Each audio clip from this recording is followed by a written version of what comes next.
These are the top 5 best games to play now, and you may have heard of some of these games, or maybe you haven't. But one thing I can guarantee is that these games will keep you entertained, or maybe not. I don't know. I can't read your mind. These games are some of the best games I've played, and they go from survival games, fighting games, and games you can mess around in. If you guys like gaming, subscribe, leave a like, and share the video. And make sure to watch the whole video. I'll have clues as to what this video's word is, and if you guess that word right, I'll give you guys a shout out in the next video. Now then, let's get on to the list. Game 1 is 7 Days to Die. This is by far the best survival game I've ever played, and I'm surprised this game isn't as popular as it should be. This game takes place during a zombie apocalypse in Navasgain, Arizona. The world is vast and has multiple places to explore, from towns in the forest to towns in the deadly wasteland. The primary objective of this game is to loot up, fortify your base, and survive a horde that attacks your base every 7 days. Who would have guessed a horde would attack your base every 7 days? Huh? Who would have thought? Not me. Would have guessed it. Really? Wow. Anyways, the game progressively gets harder over the course of time, and so will the zombies attacking your base. The more biomes you explore, the better loot you'll get. The more dangerous the biome, the higher the level of the weapons or armor you'll find. But don't worry, finding books isn't the only way to get them. You can build them, and the only way to do that is by reading certain books that give you points whenever you read them. And each book provides points that you'll need for every aspect of the game.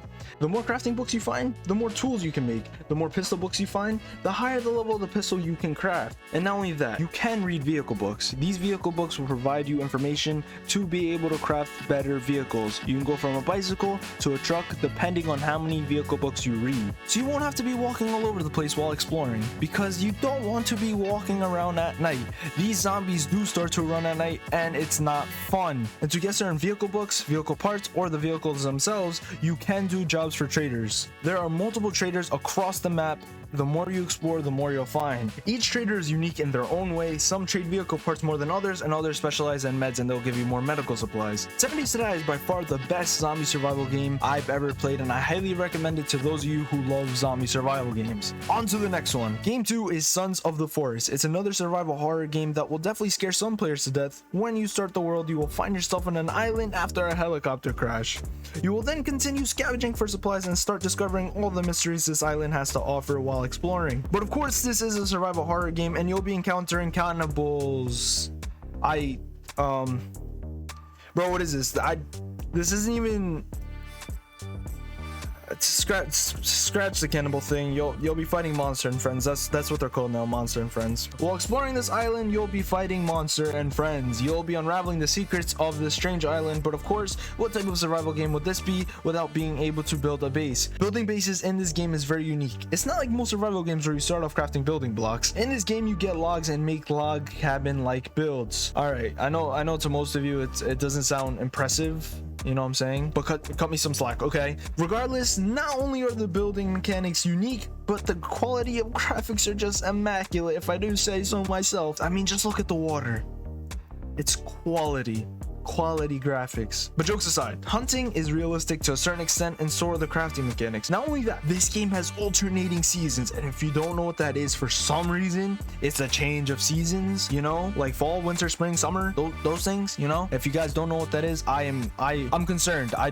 Why don't you know what that is? I think you should be going back to school just so you could, you know what I'm saying? Because just for those that don't know what alternating seasons are. Game 3 is Elden Ring, and this is kind of a big turn from survival games, but if you like the survival games that I just gave you guys, I think you'll like this one. Elden Ring is an RPG where you choose what type of warrior class you'd like to be. There are a variety of classes to choose from. They go from samurai, warriors, bandits, and many more. And when I mean by many more, I mean 7 more, because there's only 10 classes to choose from. But once you choose your class, you'll find yourself fighting a boss straight off the bat, which absolutely destroys you. Once you lose to this bastard of a boss, you'll find yourself starting your journey in Limgrave, and what's there to greet you? Another impossible boss to beat at your level. Clearly this game hates you and you want to quit, return the game, and never speak of it again. At least that's how I felt playing the game. But don't worry, just avoid this damn boss and go about your journey. The more you explore, the more you'll realize how bad you are at this game, because everything is so strong. I know I'm doing a bad job promoting this game and convincing you to get this game, but just stick with me here. The more you fight, the better you'll get. It's common sense. The better you get, the more skill points, the better armor and weapons you'll be rewarded with. You must use these points in specific areas to make your build stronger, depending on your class, obviously. Same goes for the weapons. You wouldn't give a samurai a big ass battle axe because they don't use battle axes. They use katanas. I mean, you could use a battle axe. You could,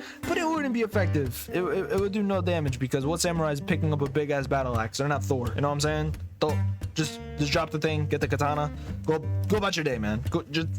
Go about your day. There are so many things to do and explore in this game, and you couldn't possibly get bored unless you're a freak.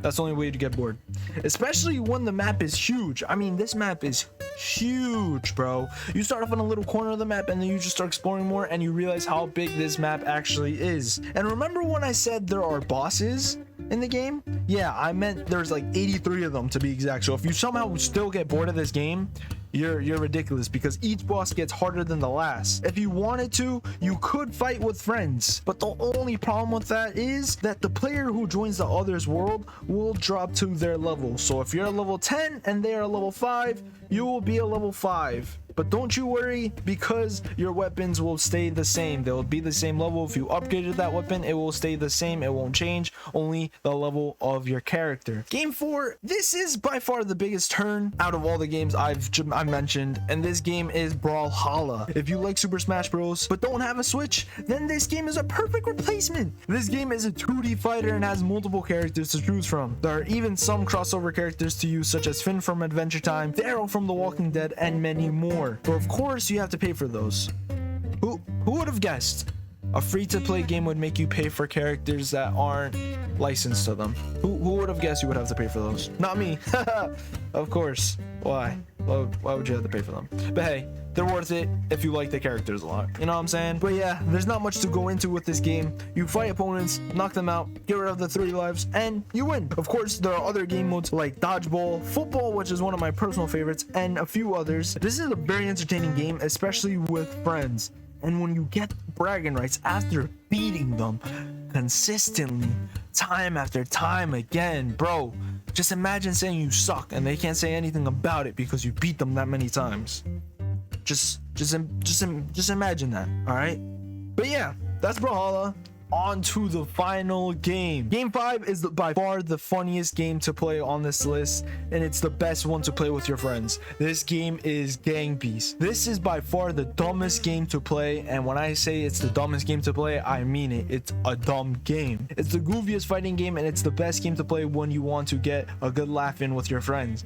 The way these characters fight, the way you knock people off maps is just hilarious, bro. It's so funny. This is the perfect game to play after playing a stressful game like R6 or FIFA. So, you know what I'm saying? It'll get your friends to chill out a bit after they fumble the game for you. Trust me, it happens to me all the time. Then you guys can hop back on that game, play a competitive game like FIFA or Rainbow Six Siege, Warzone, whatever the hell you guys like, and get back on the grind. Those are my top 5 games. Let me know what game you will try out and if you liked it or not. I hope you guys enjoyed the video, and if you did, subscribe, leave a like, and comment the word I spelled out throughout the video for a shout out. Catch you guys in the next one. Peace.